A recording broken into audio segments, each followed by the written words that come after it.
In 1940, a young boy was born. Not a young boy, he was born. Okay, stop. Just do it. Be quiet. I'm just going to edit from that point. In 1940, a boy was born in the little farmland of Pennsylvania. And he was born on the land that his family owned for years and years, back before the Civil War.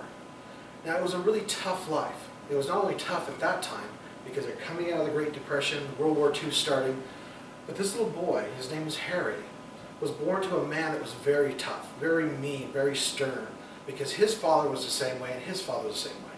And these generations of stern, mean men didn't let the boys play. But Harry only had one sibling, it was a girl, and she was much younger. And so he had to do all the chores around the farm, he had to help his dad, he had to do everything. He wasn't allowed to go and play, he wasn't allowed to have friends. He only went to school enough to learn how to read, how to write, and how to do a little bit of math so he wouldn't be cheated when he went to the store. Well, Harry just didn't like what he was having to live with, but he did what he was told. That's what boys did in that time. And so his dad taught him how to be a handyman, how to fix the fences, how to paint things, how to do all the stuff around the farm. But it ended up being that Harry just only had one friend, the family dog. The dog was a little bit older, but Harry liked it, and he went everywhere Harry went.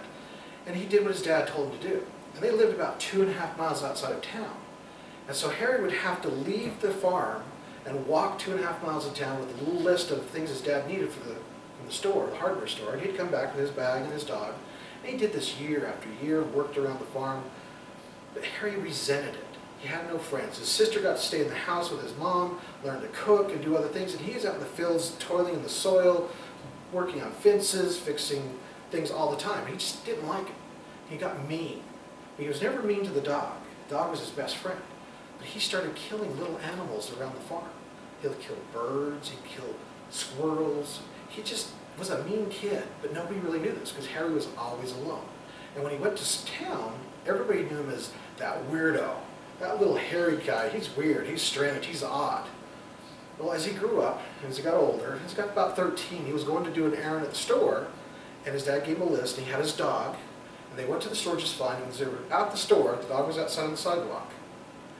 And Harry heard the dog yelp, and he was just finishing up, coming out with his bag, and these 3 boys were poking his dog with a stick.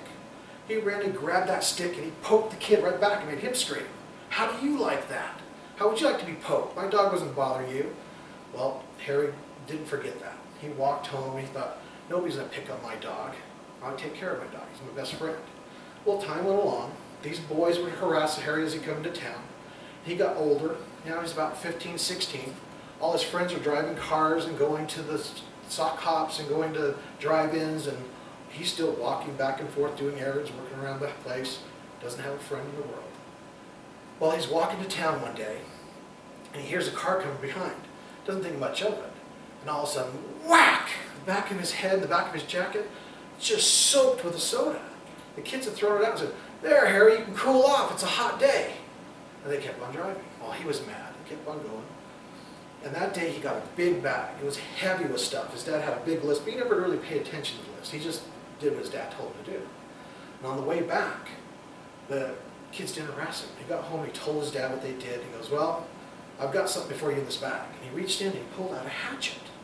He says, you need to have a tool to work around the yard.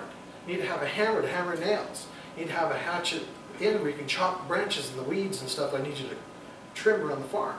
So he put it on his belt, had a little leather thing, and now he was Hatchet Harry as he came to town. Because he had that hatchet and that dog everywhere he went. Well, now he's about 16, 17, a couple years gone by. He's got his hatchet, he's gone to town. On his way back, car coming at him, he's thinking, what's going on? He reaches down, he's got his bag, he's got his hatchet, he's holding it. And all of a sudden something comes out of the window, and an egg splats on his chest. He puts the hatchet up, and the second egg that was going to be thrown by another kid hit the hatchet as the car went by. He's standing there holding a hatchet, looking at a hand on the ground. And now those kids went right to the hospital. And the police came to Hatchet Harry's house. And they said, we've got to arrest you. You attacked a boy. He goes, I didn't attack anybody. I was walking home, and something hit me. It was an egg. And I pulled out the hatchet. All I saw was this thing coming at me, and the hand hit the hatchet. I didn't do it. Well, they hauled him in. His dad went down there, and they worked it all out. And sure enough, Hatchet Harry, that's what we called him, was innocent. He was defending himself.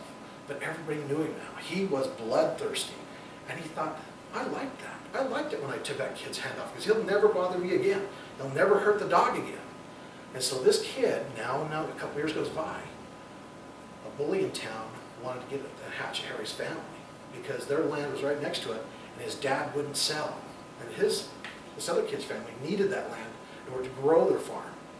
Well, there was lots of arguments and stuff going on, and this bully worked his way into a position where he was going to attack Harry and make the guy sell the farm so he needed the money to go fix Harry at the hospital. Well, it didn't quite work out that way. His dad died of a heart attack, and now the neighbor wanted to bully the mom into selling the land so they could move on. And Harry found out what was going on by listening one day, and he killed the boy, and he buried him in the ground. And nobody ever saw it. Now Harry knew this.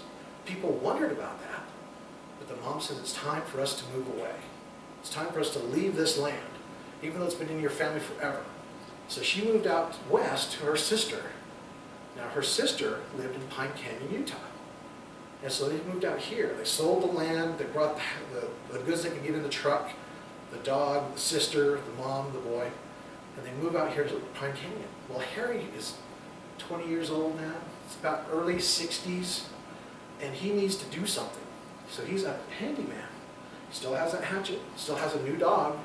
He carries around tools, and he fixes up fences, fixes up things for people. But things go missing. Animals go missing.